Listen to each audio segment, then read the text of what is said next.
Hello friends, तो अब इस लेक्चर में हम लोग डिस्कस करेंगे कैनोनिकल ट्रांसफॉर्मेशन के बारे में। कैनोनिकल ट्रांसफॉर्मेशन क्या होता है बेसिकली?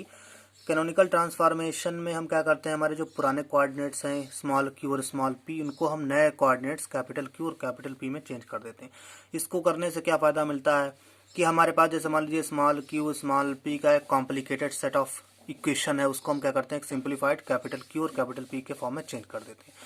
उसको जब चेंज कर देते हैं तो हमारी जो इक्वेशन ऑफ मोशन होती है उनको फाइंड आउट करना थोड़ा इजी हो जाता है। तो सपोज कर लीजिए हमारे पास में जो कैपिटल पी है वो हमारा स्मॉल पी से लेकर के स्मॉल पी एन और q one q two q one comma t का फंक्शन है। ठीक उसी तरीके से कैपिटल क्यू जो है वो पी क्यू एंड टी का फंक्शन है।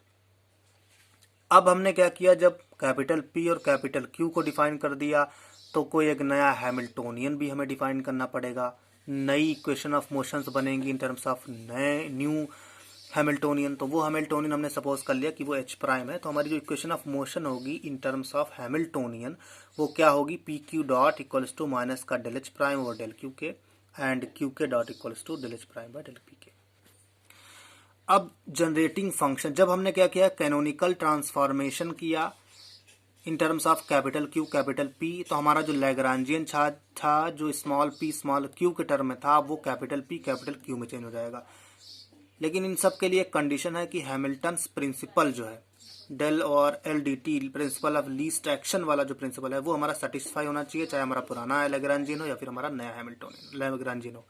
तो इन दोनों को कंडीशन को अप्लाई करने से आपको एक नया फंक्शन मिलेगा जो कि फंक्शन होगा small Q small P capital Q capital P और टाइम का फंक्शन होगा। तो बेसिकली इसमें 2n + 1 वेरिएबल्स होंगे और इस नए फंक्शन को हम लोग क्या कहेंगे, जनरेटिंग फंक्शन कहेंगे।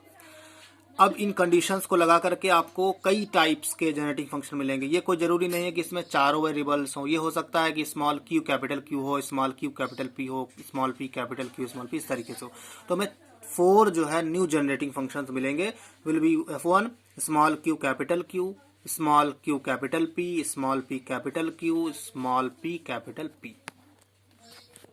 जब भी आप जनरेटिंग फंक्शन को सॉल्व करोगे, इस पे बेस्ड कोई भी क्वेश्चन CSIR नेट में पूछा जाता है तो आपको क्या करना है, ये 4 इक्वेशन याद रखनी है। Small p equals to del F और del q, small q equals to minus का del f over del p, capital q equals to del f over del capital p p equals to minus का del f over del capital p. अगर ये 4 equation आपको याद हो गई तो समझ लीजिए जनरेटिंग फंक्शन पर कोई भी क्वेश्चन आएगा आप उसको इजीली सॉल्व कर सकते हो।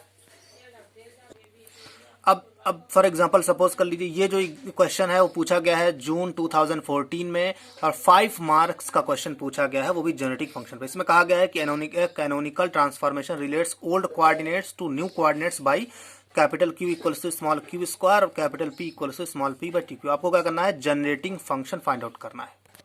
तो जैसा मैंने अभी बताया था आपको, अगर आपको जेनेटिक फंक्शन फाइंड आउट करना है तो आपको ये 4 इक्वेशंस याद रखनी है, small p q equals to minus del F और डेल पी, इस तरीके से ये 4 इक्वेशंस आपको याद रखनी है और इन्हीं को यूज करके आपको क्या करना है, जेनेटिक फंक्शन फाइंड आउट करना है।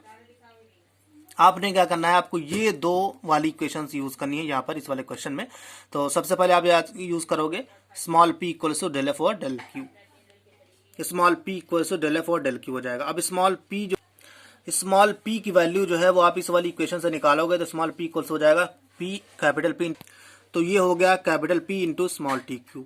तो आपका हो गया डेल एफ और del q equals to 2 q p. आपने क्या किया, बोथ साइड इंटीग्रेट कर दिया, आपको मिल गया F of F is q square p plus c p. Again आपने क्या किया, capital q equals to del F और डेल पी को यूज करोगे, आपको ये इक्वेशन मिलेगी। फिर आप क्या करोगे, कैपिटल पी क्यू यहाँ पर दिया हुआ है स्मॉल क्यू स्क्वायर, तो आप ये यूज, तो स्मॉल क्यू स्क्वायर आप रखोगे इसमें। फिर आप क्या करोगे, बोथ साइड फिर से इंटीग्रेशन करोगे तो आपको मिल जाएगा small q square capital P. तो इन दोनों जो इक्वेशन 3 और इक्वेशन 4 में कॉमन चीज क्या है, small q square P small q square P. तो आप इसको ले लोगे, बाकी ये तो कॉमन चीज नहीं है, तो इसमें हम क्या करते हैं, इस तरीके के इंटीग्रेशन में कॉमन चीज को ले लेते हैं और सो जो आंसर जो होगा वो स्मॉल क्यू स्क्वायर पी हो जाएगा। यही आपका एग्जैक्ट आंसर है। तो ये 5 मार्क्स का क्वेश्चन है। आपने अगर इन 4 इक्वेशंस को याद कर लिया और फिर आपने जनरेटिंग फंक्शन को किस तरीके से फाइंड आउट किया वो आपने समझ लिया तो आपके 5 मार्क्स जो है पक्के।